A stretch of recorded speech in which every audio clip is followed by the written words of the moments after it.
The coffee cup shattered against the marble floor, and with it, everything Maya had built came crashing down. Standing in the middle of the upscale restaurant, her hands trembling as she stared at the man who had just walked through the door, her ex-boyfriend Marcus, the very person who had humiliated her just 3 months ago, she felt something break inside her chest.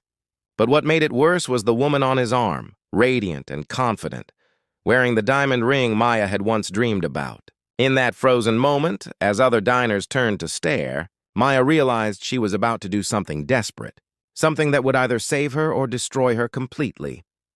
Before you continue reading, if you believe in the power of kindness, second chances, and the strength it takes to overcome shame and heartbreak, please hit that like button, subscribe to our channel, and share this story with someone who needs to know they're not alone.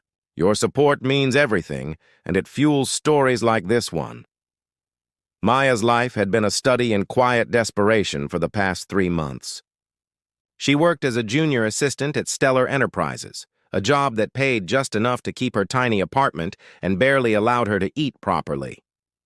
The office building on the 43rd floor was where she spent 12 hours a day, filing documents, making coffee, and trying to become invisible. Nobody looked at her twice. Nobody needed to.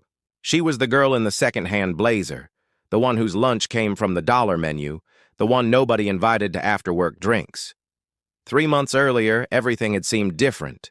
Marcus had been her light in the darkness, or at least she thought he was. He worked in finance, dressed impeccably, and had a confidence that made her feel like maybe, just maybe, she was worthy of something more. He had asked her out at a coffee shop, taken her to decent restaurants, and for 6 months, she had allowed herself to believe in a fairy tale. She had allowed herself to imagine a life where she wasn't struggling, where she didn't count pennies, where someone actually chose her despite her nothing special circumstances. But love built on lies always crumbles. One day, she had found him at another restaurant with the same woman who was now walking through the doors of this establishment. The humiliation had been swift and brutal. Marcus hadn't even apologized. He had simply looked at her with pity, as if she had been foolish for ever believing someone like him would settle for someone like her. He had introduced the other woman as his fiancée, his real fiancée, he had clarified. As if Maya had been some temporary mistake, the wound was still fresh, bleeding beneath the surface of her professional facade. Every single day, she walked past his office on the 28th floor, pretending not to see him, pretending not to feel the sting of his presence. She had become an expert at pretending, at shrinking, at disappearing. But tonight, standing in that restaurant where she had been having a quiet dinner alone, a rare splurge from her meager savings, something shifted inside her. She saw Marcus's eyes land on her, saw the moment of recognition flash across his face. She saw the pity returning, and suddenly desperation took over her body like a fever. Without thinking, without planning, Maya found herself doing the unthinkable. She looked directly at the man sitting alone at the table behind Marcus, a man she had seen in the building countless times, but never spoken to. She had heard the whispers in the office, had seen the way people scattered when he walked by. It was Alexander Crane, the CEO of Stellar Enterprises, a man known for his ice-cold demeanor, his ruthless business practices, and his complete indifference to anyone around him. He was wealthy beyond measure, powerful, and devastatingly beautiful in a way that made him seem untouchable. And Maya, in a moment of pure, reckless desperation, walked straight to his table and sat down across from him. "I need your help," she said, her voice barely steady, her heart pounding so hard she thought it might break through her ribs. "I know this is insane, but please, just for the next 20 minutes, act like you love me. Like I mean something to you. Like I matter." Alexander Crane, who had been reading something on his phone with an expression of utter boredom, looked up. His gray eyes studied her with the intensity of someone examining a specimen under glass. For a long moment, he said nothing, and Maya thought she might die of humiliation on the spot. Then, slowly, something unreadable crossed his face. Instead of dismissing her or calling security, he set down his phone.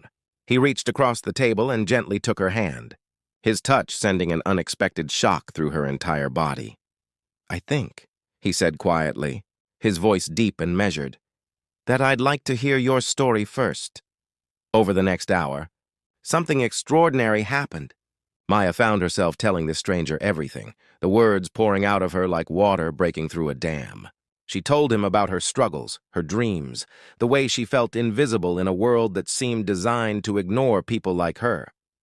She told him about Marcus, about the humiliation, about the weight of shame that had been sitting on her chest like a stone.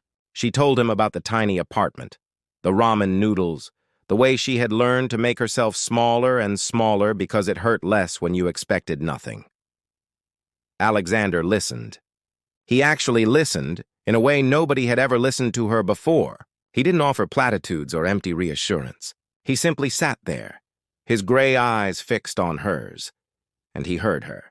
When Marcus looked over at their table with obvious surprise and confusion, Alexander reached across and tucked a strand of Maya's hair behind her ear with such tenderness that it brought tears to her eyes.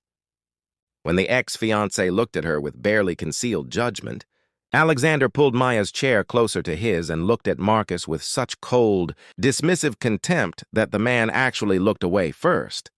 But what moved Maya most was that Alexander seemed to genuinely care about her words, not just about putting on a show. He asked questions about her dreams, about what she actually wanted from life, about whether she had ever considered that she deserved more than she had been accepting. His questions were pointed and deep, cutting through the surface of her carefully constructed walls. By the end of the evening, as Marcus and his fiancée left the restaurant with uncertainty etched across their faces, something had shifted inside Maya. She had walked into that night feeling worthless, feeling like she was less than, like she deserved the cold shoulder and the dismissal. She was walking out of it feeling seen for the first time in months. Alexander had offered her something far more valuable than a performance that night. He had offered her his attention, his genuine curiosity, and his belief that she was worth that attention. He had treated her like she mattered, like her story deserved to be heard, like her pain was real and valid. When they left the restaurant together, he didn't try to kiss her or ask for her number. He simply walked her to her car and said something that would change everything. "Come to my office tomorrow," he said. "Bring your portfolio, your resume, and any ideas you've ever had about the career you actually want instead of the one you've settled for. I think Stellar Enterprises has been severely underutilizing your potential." The next morning, Maya walked into the executive office suite with her heart in her throat. She had spent the entire night preparing, dusting off dreams she had buried years ago. Alexander sat behind his desk, looking every bit the powerful CEO. But when he saw her, something warmer flickered across his face. Over the following months, everything transformed. Alexander became her mentor, then her friend, then something more complex and beautiful that she couldn't quite name. He challenged her to grow, to believe in herself, to stop accepting breadcrumbs when she deserved a feast. He promoted her to a position where her talents could actually shine, ensuring her financial security and independence. More importantly, he showed her what it looked like when someone actually valued her, not as a conquest or a temporary distraction, but as a person with genuine worth. One day, as they were working late in his office, Alexander finally asked her the question that had been sitting between them for months. "Why did you choose me that night?" he asked, his voice soft. "You didn't know me. You took an enormous risk on a complete stranger."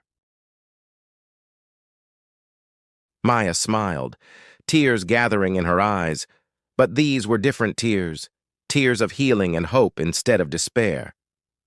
"I didn't choose you because you were powerful or rich or famous," she said. "I chose you because when I looked at you, I saw someone who might actually see me. And I was right. If this story has touched your heart, if you believe that sometimes one act of unexpected kindness can change an entire life, please engage with this video. Leave a comment and tell us your story.